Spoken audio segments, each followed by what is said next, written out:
Greetings and welcome, everyone. It's All I Can Geek Gamecast, episode 675. I'm one of your hosts, Jim Guest, joined by Mike Sneedy, What's up? Corey Feinsod, Ahoy! and Tony Kirkanakis. Hello, hello. Welcome, listeners, viewers. Thank you, Mike, for recommending that I was going to have some burping issues. Welcome to the Gamecast, folks. We are live on Twitch Tuesday night, starting at 8 Random. o'clock. Yeah, just before we hit the play button, and I'm like, as I'm talking, I'm like, here we go. Carbonation. Yeah. What does that do? Yeah, we were just talking about carbonation. So, welcome to the Gamecast, folks. Again, we're live on Twitch. If you don't see this live stream, we're on YouTube the following day, starting usually 12 o'clock, 1 o'clock. We post the episodes.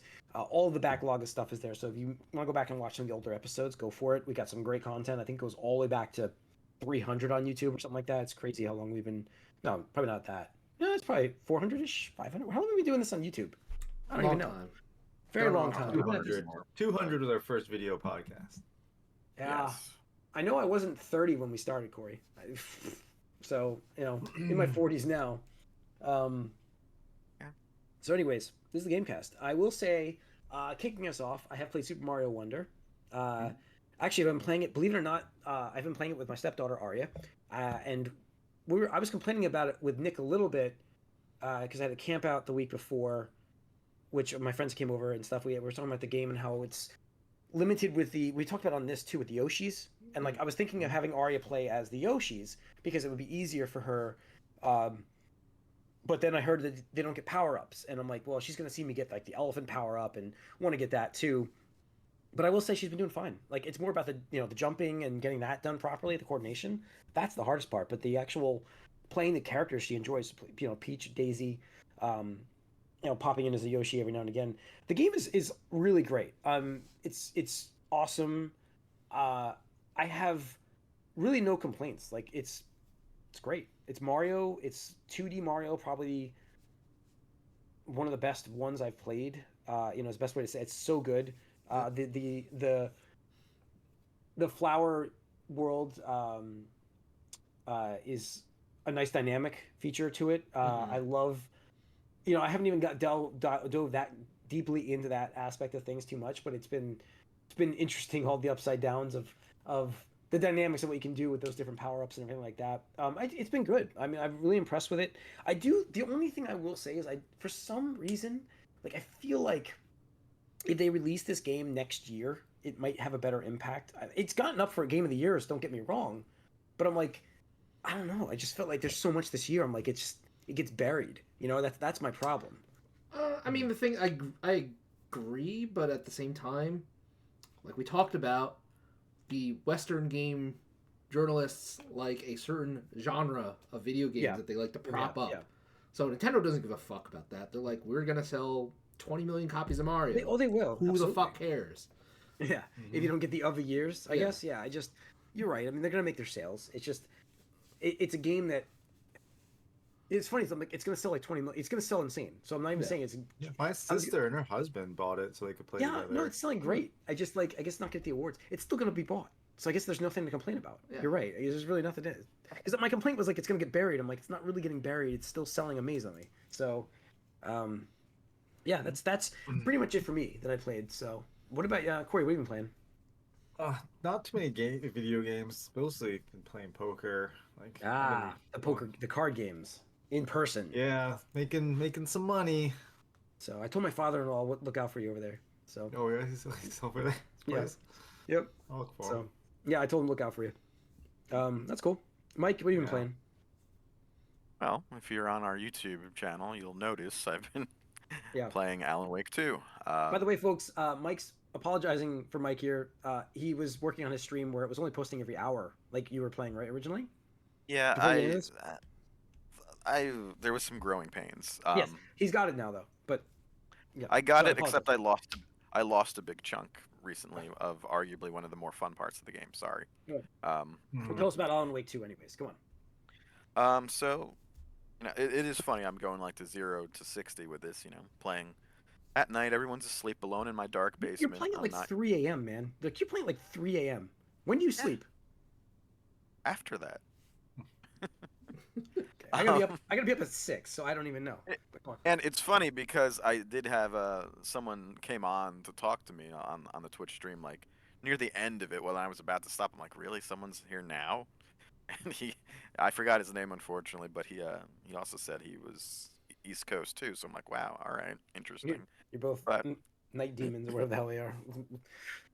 Go on. um, so yeah, I played through this last week. Probably what people say is the scariest part of the game, and it certainly was pretty rough. But I mean, I'm doing okay, better than I thought I would actually. I am having a little bit of an issue with there's a lot of optional like upgrades and like stuff to explore, and I don't really do that too much because So, I feel like it's too dangerous to like explore in a lot of like, places. does it like in the story? Does it make you want to go that way? I mean, at least does like A little bit.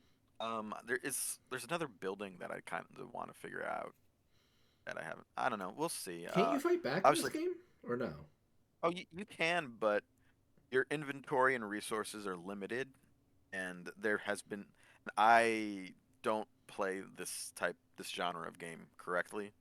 There's there's instances where you're supposed to like try to hide or run away, and I just fight everything because that's what I'm used to. And but then I've run out of stuff pretty easily a few times. I've been in some bad situations where I had to run away, which isn't really fun for me. But I don't think there's real fast travel. You can go to hub worlds. But also because I'm doing a playthrough, I'm not gonna like linger with my where the fuck do I go sort of exploration.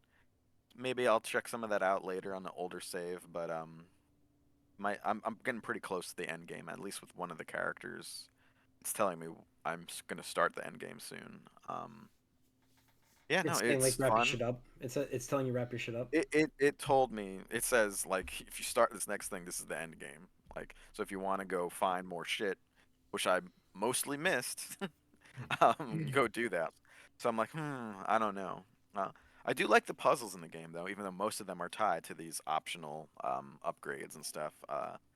But they're definitely like one level above your typical like this is the obvious number in the room, find the combination. There's like one more step to it normally. It's like, oh, this person this is the date they care about, and they also this other thing will tell me they do use the European format for dates, not the American, so you have to get the numbers right that way. So there's stuff like that, and obviously I'm seeing all of these references to the first game, obviously, and Control, which Control really got me into this universe. So it's pretty cool, pretty scary, and I'm very curious to see how it ends. But yeah, and we'll Well, be good able to job, see. Mike, getting through a scary horror game. Good Yeah, on you, man. again, Like, I didn't. I'm wearing headphones, which I normally don't wear too, because I have to wow, you You're do really my made playing it at, commentary. and you're playing at wow. Yeah, like no, the a midnight fully hours or whatever, middle of beyond, the but night. yes, yeah. So definitely went all Yeah. out here. It's So fun though. I'd love to play this. I really would. My playthroughs will be at like 12 in the afternoon, with all the lights on and the windows open, but and no headphones. But I did just get a new sound bar, so I kind of Yeah, psyched to see that thing work. But There you go. I do it's want to play this game. interesting. It's interesting because like as I mentioned, there's a lot of jump scares, full screen, like just flashes. Yeah, And sometimes they feel cheap, but other times it is kind of threat of them always happening is sort of what like keeps the tension up. I mean, like I'm trying to think of like, is it more Silent Hill or more Resident Evil? I don't play these games. I don't He has know. no basis of comparison, dude.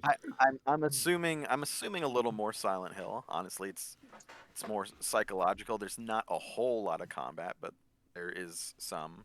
And when the combat happens, I'm told it plays very similarly to Yeah, I think Resident it's Evil okay. Well, remakes see, I'm recently. more I like Silent Hill for me. Always was like, I don't want to play this game. Like, I'll watch somebody play that game, but I don't want to play it. Resident Evil is I can play. Um, I also feel like again I mentioned this before. I feel a little less scared actually playing than watching someone play this, just because You have I control. I have control, but I'm just my like game mind is going. Whereas like I have objectives, like I need to find find this, and I've also and you'll hear me say this while we're playing. I try to predict where jump scares are going to happen. like I'm like, this might be trouble when I touch that. The worst one got me because it happened literally like seconds before I expected it to. Like I expected to get a jump scare when I was going to interact with a certain lock in a building, but it happened as I approached it, and that one got me pretty bad. And yeah, it's definitely it's a very cerebral game, obviously, and story is a lot to digest, but that's what we signed up for here. It is like the stories. Is it? Does it make it worth the? Does it make it worth it? Like, is it a good story, or is it just more about the jump scares that make more the No, experience of the game? it's like the story is everything, really. This game. I just want to make sure. Like, I don't know if like sometimes horror games are about that jump scare. Like, you want that holy shit that was Well, I impactful. mean, again, this comes from the Remedy universe of Alan Wake and Control, so it wasn't a strict horror series until this, really. And but it's just more like horror put onto that universe, I would say. I mean, they were Yeah. always scary, those games too, but Oops. not just horror like this is kind of. But Yeah. no, I'm Cool. enjoying it. I might be I'm done glad you're after a liking night. it. Yeah, I mean, obviously, I have some issues just because I'm not used to this genre, and there's things about the genre I don't particularly like. Like I don't like that sometimes you should just sneak or run away. Like that's not fun to me, but Yeah. it's there. That's Silent Hill. Yeah, that's definitely Silent Hill-esque. All right, Tony, I'd love to hear about Lethal Company. Did you get to play any more of that, or any more of that? Yeah, so yeah, I played 2 games. That's one game. So speaking of scary games, Lethal Company. That's leading into it. Yeah, I was like, Yeah, let's even hear about is this. Yeah. probably going to be the surprise indie hit of the year, even though it's on the cusp of December. Everywhere right now. Yeah, I've been telling everybody about it. Yeah. Because Yeah, I mean, Nick picked it up. I was with him when you were talking about it, so that's why I was like, I'm interested. I'm following up to see how you guys like it. yeah, so it's kind of like an evolution of the Phasmophobia formula, Yeah. where it's a 4-player co-op experience. The setting is that you work for a conglomerate company out in space, and you are hired to go collect scrap from abandoned outposts on different planets. So your mission is you land the ship on a selected planet. There's a certain number of them. And you go to this planet, and they're procedurally generated in terms of like how the structures are and stuff like that, and how the layout is and stuff like that. So you explore these outposts that have been abandoned, supposedly, and you try to find junk, right? And you just bring the junk back to the ship, because you sell the junk, you have to meet a certain quota of cash by the end of 3 days, right? And you're like, okay, I can do that.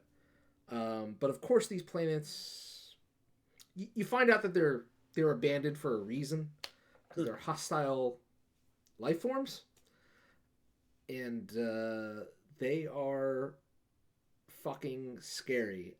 So first of all, just to get this out of the way, the game is not a looker, right? Like, you look at this game and you're like, janky. it is jank. We're talking like N64, PlayStation, like PS2. I give it PS2. maybe like early PS2, PS2 levels of like polygon disasters and stuff like that. Like, you look at Minecraft, it's maybe like a half step up, maybe. You're looking at that vicinity though. So you're looking at these fucking monsters, and the thing is, there's so many of them, and you have no idea what the fuck they do.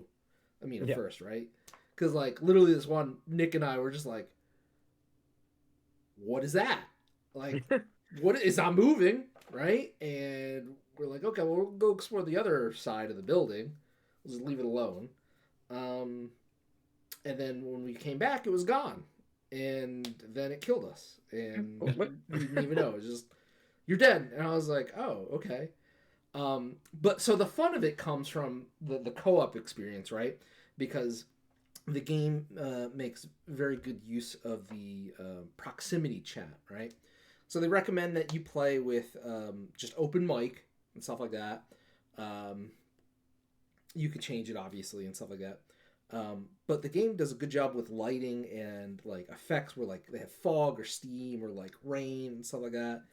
And so like there were a couple times where like Nick and I are like, "Yo, where you at, man?" Like we're just like trying to stick together, right? Because the game even says "stick together to survive," right? That's the tagline in one of the instruction manuals and stuff like that.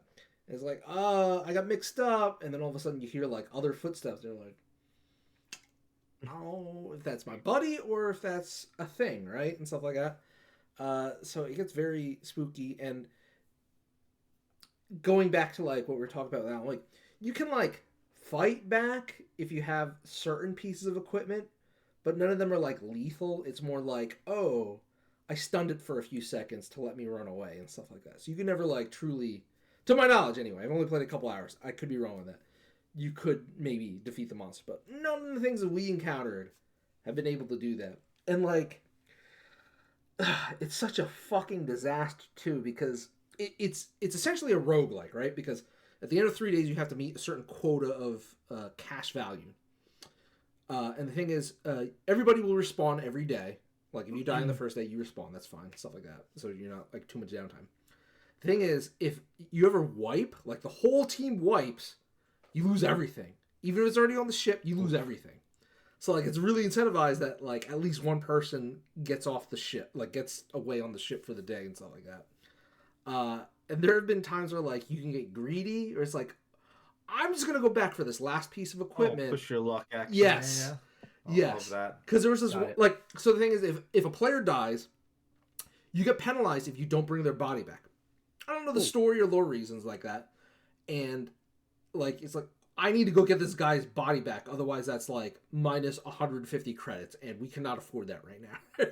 So, like... So can I... Yeah, Can I just ask you real quick? Churro had a question about the graphics. Was it intentionally done this way? Because I yes, don't really know. Absolutely. It's a one person. Okay. It's a one person show. Like one dude making this game. Right. So that's fine. But so the thing is, if you're carrying a body, you can't hold any other equipment. So you can't hold the defensive equipment. You can't hold like the walkie-talkie or the flashlight and stuff like that. No. So you're just hoping that you can get away. And then, so the other thing is you have a time limit on each day. It begins at 8 a.m. and by midnight, the ship will automatically take off. Like, it doesn't matter if anybody's in that ship or not, it will just take off. And if you're not on that ship by midnight, you're fucked. Like, just straight up fucked. So there's one time I'm coming back to the ship, and it's like, we're about to take off. And Nick's like, dude, be careful of the giant outside. I'm like, what are you talking about? And he's like, you don't see it? I was like, I can like see the ship in the horizon. I'm like, no, dude. But like I'm getting closer, and then all of a sudden I hear like these giant footsteps. I was like, whatnot. And somebody got eaten, but you know, I won't say who. P5O fun, motherfucker. Exactly, and stuff like that. So snuck upon by a giant. So that has been a riot. You convinced me, Tony. It's $10, dude. It's $10. $10. If you play for $10, 1 that's hour, it's so fun. Like this is going to be the next like game you're going to see a bunch of streamers, TikTok clips, Twitch clips, whatever. Yeah, I saw like Polygon did a whole big thing on it, so yeah, it's everywhere now. So it's cool. Yep. So that's one thing I played one night. But the big thing I've been into this past week, I finally got Baldur's Gate 3 because the onslaught of games died down. And that has been really fun. In a year where most of the RPGs I played have let me down, this one is succeeding in what I want out of an RPG aspect, right? So you have like a really good cast of characters. You have some conflict, some inner like personal things that you have to work out and stuff like that. You have a lot of choice and freedom of choice, which is what I love.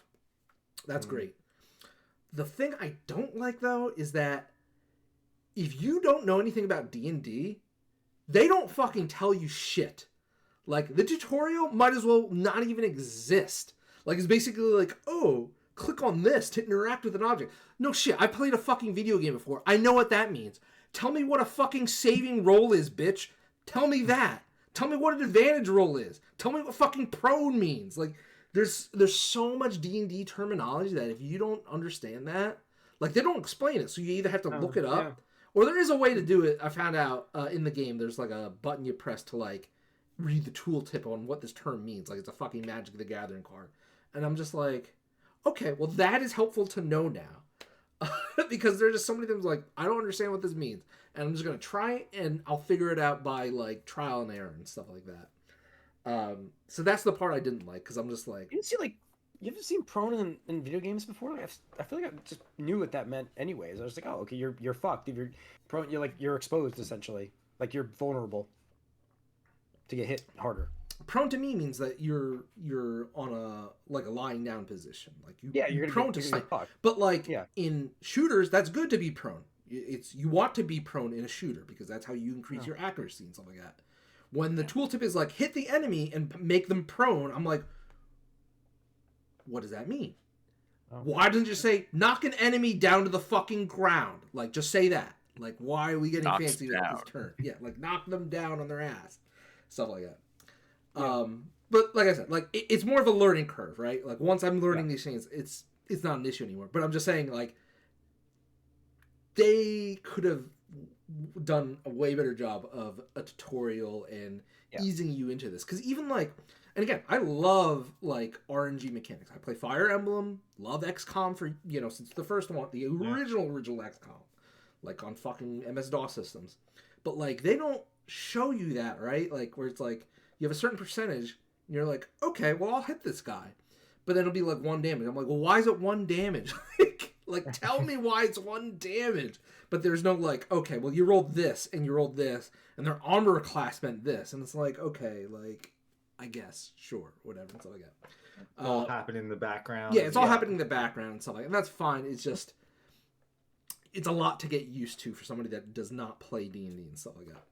Yeah. But it's been really good. I've done a lot of encounter solving and stuff like that. Like that's what I do like. Where like there's been times where like, okay, this encounter happened and I'm just not in a good position. Like this sucks. Like I'm wiping. Like I know I'm wiping right away because like half my dudes are like half health already and stuff like that. I'm like, let me just load this game up, and I'm just like, okay. So now I'm just gonna take these explosive barrels, and you know what? Fuck it. Fuck this boss. I'm just gonna place it all around the dude, and that's how I'm gonna initiate the fight. I'm just gonna throw a fireball at the one barrel, and they're gonna get fucked and stuff like that. So that's been really fun. Barrels are useful. I've Barrels are useful. actually just finished up Act 1. I don't know if Act 1 is supposed to be short, but It depends on what you get into with it. So, for me, I think Act 1 was like the longest. But really, yeah, that's insane. just the way it went. Yeah, just the way like I did everything that happened in Act 1. I just feel like that was maybe Act 2 was longer. I don't know. They are longer time wise. Because I was so surprised when I got there because like they're like I got the achievements like you're in Act 2. I was like, wait, what? I was like, I've only played like 10 hours. Who'd you recruit? So I have Shadowheart. I have That's my girl. Gale. I Gale, yeah, have he's a jerk. Asterion, and I got the Druid. Okay. Oh, and the Druid. Okay. Because I saved him or something like that. And dude, I don't know how you fucking provoked those tieflings to rebel. Like I didn't get any of those options, or at least maybe I just didn't start it soon enough or something. I don't like know, that. man. But I walked out to a bloodbath. I was like, because like in the back of my mind, like I'm a paladin, so I'm like, okay, well, I'm not gonna go Jim's route. I'm gonna try to save these people, right? That Druid would not ever join my party ever. What Just so did know. you Yeah. do? Did you steal that artifact or whatever? Oh yeah. I took once everybody was dead. I'm like, why not just take this? I'm just mine. So they were all Well, no, dead. but leading up to it, like, what did you do to piss him off so bad? Because like the one woman that's in charge when you get there, she's like just a bitch. Yeah, So I understand that. So, but like, yeah. when you meet the I was like, dude, you guys need to go get your shit back. You guys, you run this place. As well, I told them. you did the goblin camp, right? Yeah. Yes, I did. No, I shooed the goblins away, and then I went right into camp, and then I like went and talked to like the council, and the tieflings were there, and they were How did getting you beat shoot up the on. goblins away? Well, I killed them, and then I. Oh, okay. You didn't shoot them away, you just killed them. That's not shooting them away, Jim. Just go over here and fall on my sword, please. Issue was taken care of, and then the tieflings were like talking to the druids. I'm like, you guys should totally rise up and not take this shit. That's all I'm saying. That's all I'm saying. Yeah. Okay. So like, yeah. I mean, I get to the Druid Cove or whatever like that, and they're like, "Oh, our leader's missing. We think he's captured by the goblins and stuff like that." So I'm like, "Okay." go into the goblin camp, somehow, because my paladin has bomb-ass charisma, talk my way to, like, the goblin's not attacking me or anything like that. And then I discover him. And then, so this is the weird part, right? Because, like, I don't know how the dungeon master system works, because, like, I can get away with some stuff where it's, like, there's, like, one person. I'm like, okay, well, nobody's around me, so I'm just going to stealth kill this dude, right? Like, but then they're like, the narrator goes, now that's a bad thing. You shouldn't be doing that. They won't let it slide a second time. I'm like, why would they let it slide a first time? I literally just murdered somebody. Like, under a vote. I have no idea. I just murdered this fucking asshole because he was guarding a door. And then, so the first time it was fine. And then the second time I killed one of the headmasters there. And then any of the guards or whatever were like hostile to me. I'm like, but you weren't there. Like, how do you know? Like, how do you know, right? But then, because of that, everybody had to die. Like, I was just willing to kill the leaders, but, you know, they made me, so I had to literally wipe out their entire fucking camp of like 100 goblins. It was ridiculous. Yeah.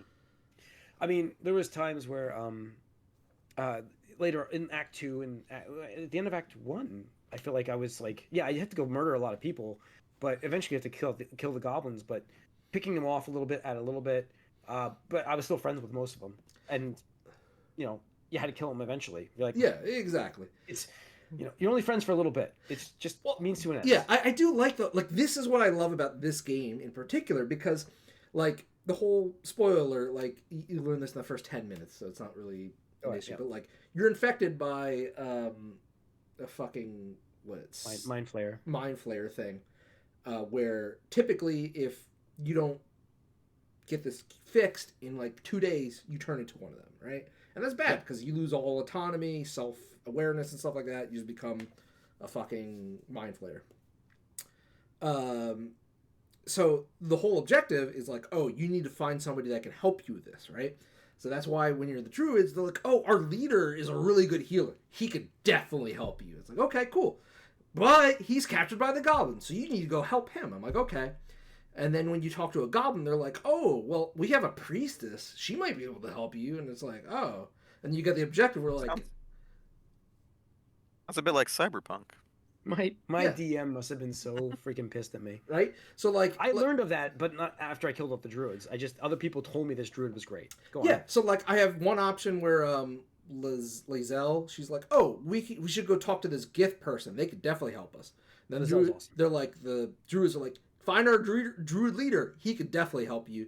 And then the goblins are like, oh, we have a priestess. She has some magic power. She could probably help you. I'm like, okay, well, I can't do all of you at the same time. So I'm just going to go to the goblin camp because there's two different things there, right?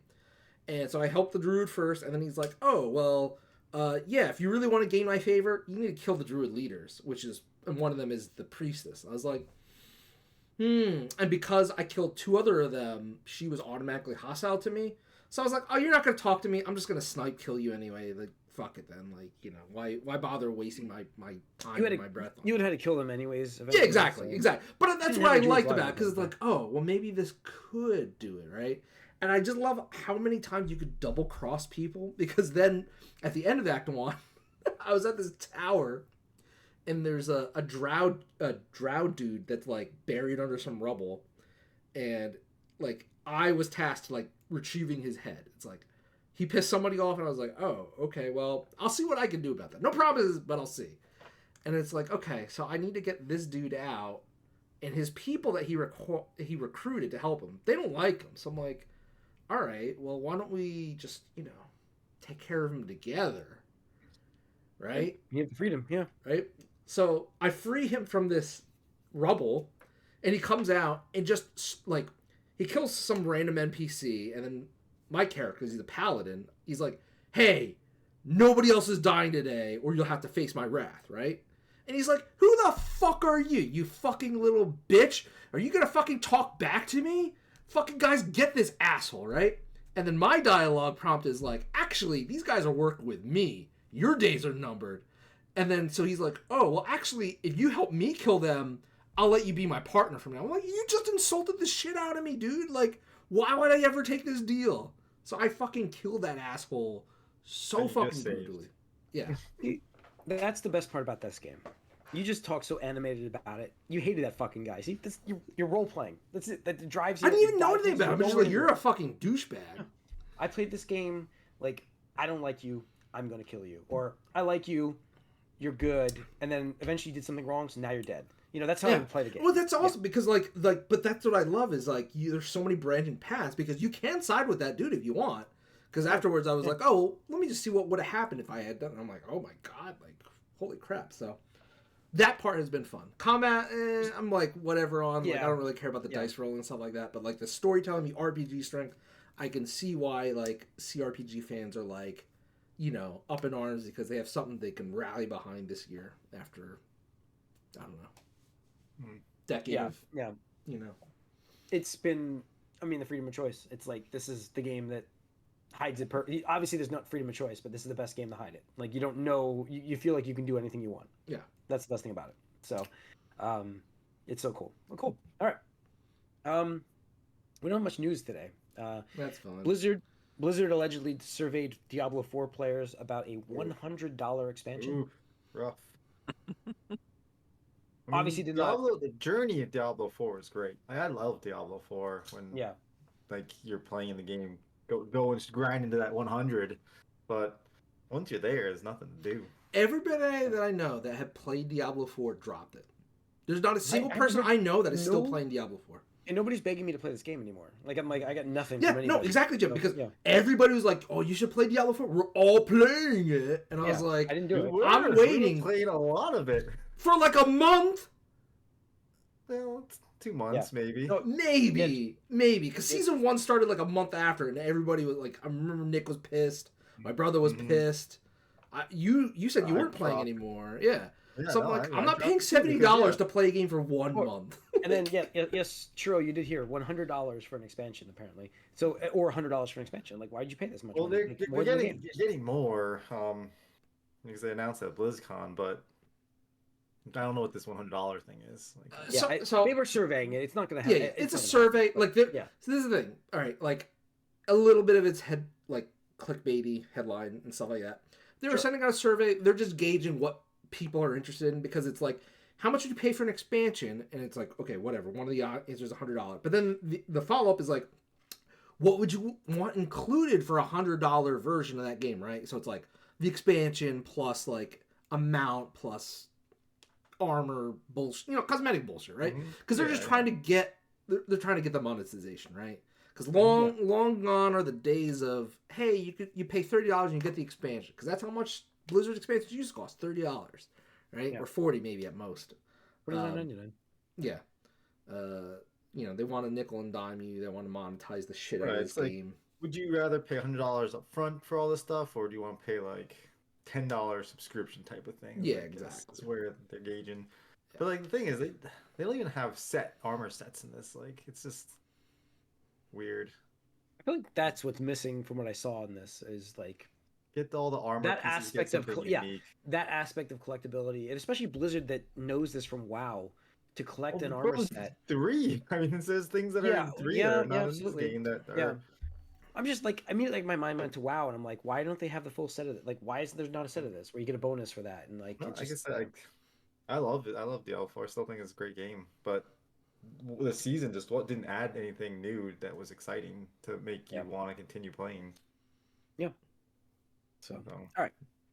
Lastly, we've got nearly half of CD Projekt Red is now working on The Witcher 4. Polaris, so codename Polaris, codename Polaris. Well, I mean, they're done with Cyberpunk, right? So basically just keeping people on there to make sure bugs and whatever, but they're not doing anything new with Cyberpunk. Again, like this game, how far away is this game at this point? It's 2025? Is this possible? No. Probably later. You think it's 2026? Not with their track records, dude. Probably 2026 is more realistic. This would be a 2025 game had Cyberpunk not launched the way it did. I think this is 2026 because of that. Yeah. No, absolutely. I mean, the thing is, like, I said it when Cyberpunk launched. Like, they had so much goodwill, and they just burnt it all, right? They just were we need to appease the shareholders. Again, rebuilding it. No, absolutely. The Harvey Dent quote from Dark Knight. It always works. Yeah. But the thing is, can you get yourself back around? Can you get that redemption arc? right, and that's fine because the fucking anime, the 2.0, and the expansion did great, and I love that. Like honestly, if Phantom Liberty was like a new game and not DLC, like it would be Game of the Year contender for me. It would be up there. Yeah. But they absolutely cannot fuck Witcher up like they did Cyberpunk. Like that needs to be solid at release. Yeah. Well, hopefully they learn. Like that's the thing. Is you hope that because a lot of times these companies don't survive the Cyberpunk thing. Oh yeah, no. I mean that would have closed a lesser studio for absolutely. Sure. I mean, if this was like a big conglomerate, they like Embracer Group had this company or whatever. That company's gone. So yeah, like, them being independent definitely helped. I think because they could weather it a little bit easier. The storm for sure. And yeah, it's great to see them coming back, and like I said, hopefully they learn from Cyberpunk. Like, their games are always so buggy at launch as anyways, so that's fine, but it needs to be not like there's an acceptable level of bugs and jankiness, right? I mean, even like Witcher 3 didn't come out like firing. Like it took a while for that to to be really. Yeah, but it was not bad when it launched. It wasn't like it wasn't like a train wreck of a game. Yeah, no, of course not. But like they also weren't. No, I don't know. Were they jumping from? Generations. I don't know. Yeah, Witcher 2 was played that late. Witcher 2 was Witcher 2 was Xbox 360. Witcher 3 was 360 as well. So, and obviously that hurt because they had to have known at some point that we cannot meet the targets for the previous generation, the PS4 or Xbox One, and they should have abandoned that or been more forthcoming about that. Mm-hmm. I think that was another one of their mistakes. Well, that's what I hope they do with this one because this is again falling into that zone of. Well, no, this will be targeting. This one will be targeting PS5 and Xbox. Like we're not getting new systems before this game is out. It could be on the horizon at the end of 2026 at that point. No way. There's no way. We're not even halfway, dude. It's been 3 years. Yeah, that'd be 6. 3 years, and there's barely any exclusives for those. I mean, interesting. That'd be systems, 6. Dude. Yeah. Well, apparently Microsoft's saying tune into the Game Awards because there's going to be some big news at the Game Awards for Microsoft. Big news. I will believe that when I see that. Go on. We'll get a trailer for the DLC for Starfield. You guys, it'd be a nice CG trailer for whatever's coming out in the next 20 years. I mean, well, we don't even know if it's a game, right? Like, who knows? It could be. No, I will bet we get a perfect Fable. Dark tease. No, I bet you it's Fable gameplay. No, Fable we saw already. Gameplay. I think it's going to be something new. Yeah, it could be good gameplay. I still think it's just going to be a Starfield DLC tease. No, it's got to be something bigger than that. No offense to Starfield, but the game's not terrible. That is Microsoft right now. It's going to be a Super Mario Bros. Clone with Activision King Blizzard and Bethesda characters. It'll be the announcement Call of Duty's exclusive to Xbox now. Oh, that could be too. I mean, is this the ink's not even dry? Ink's not even dry. We have one more podcast before the Game Awards. Yeah, yeah, because it's next Thursday. Oh wait, it's the 8th. What day is the Game Awards? I thought it was always Wednesday or Thursday. It's a Thursday. Is it the 7th? Yeah, it's not this Thursday. Yeah, so we have the 5th. We have the 5th. Yeah. Yeah, we got one more. Yeah, we got one more. So that'll be the Game Awards pre-discussion kind of ideas, and then we'll have the actual Game Awards. It too. Yeah, thank you, Joe. But yeah, all right. So we'll talk about that next week. So we'll see. But I think that's it for the Gamecast, folks. Thanks for tuning in. That's gonna wrap it up. Again, we are live on Twitch Tuesday night starting 8:00. Join us next week. If you don't get us live shows, YouTube has got all the content. Subscribe to both channels to let you know when we go live and when we post. We'll see you guys next week. We are out.